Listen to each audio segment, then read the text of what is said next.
J'ai fait un rêve en fait, on continue d'avancer. Il fait quand même doux. Là, il commence à faire vraiment vachement doux. Il commence à faire doux. I'm feeling myself.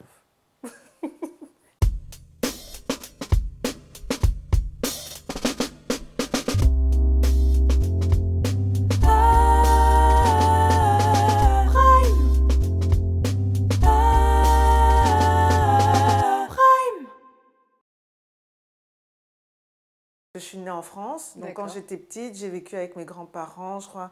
Elle m'a envoyée, je devais avoir 3 ans. Tu vois, ils étaient au Cameroun. Et donc, tu vois, tu grandis dans l'atmosphère du pays, quoi. Tu vois, avec les odeurs, la langue, toutes ces choses qui te forment à devenir qui tu es, mais tu ne le sais pas encore. C'était assez particulier parce que mes parents, en fait, se sont séparés, j'étais très jeune. Et je pense aussi que souvent, tu sais, il y a toujours un mal pour un bien, en fait. On a exclusivement, ma sœur et moi, vécu avec ma mère. Et donc, on a vécu avec la famille de ma mère. Et dans la famille de ma mère, il y a pratiquement que des artistes et notamment des musiciens. Donc, en fait, j'ai vraiment baigné dans cet univers très tôt. J'ai ma tante qui s'appelle Kaïssa Doumbé, qui est chanteuse. Qui a joué avec Manu Dibango, Papa Wemba qui les a accompagnés après, qui a développé sa carrière, qui est aux États-Unis maintenant.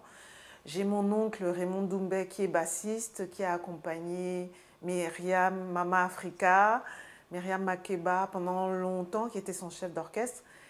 Et qui après a accompagné Manu Dibango aussi jusqu'à sa dernière prestation, jusqu'à son au revoir. Et puis j'ai un autre oncle qui est bassiste aussi, qui s'appelle Fred Doumbé. Donc tu vois, en fait, dans tout ça, là, on était vraiment...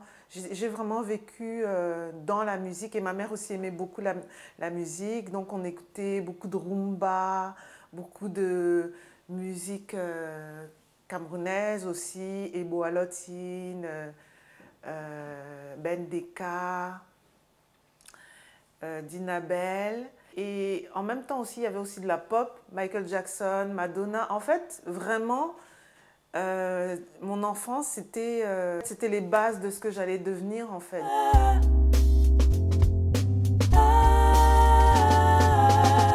J'ai été nourrie par plein de musique, des voyages aussi.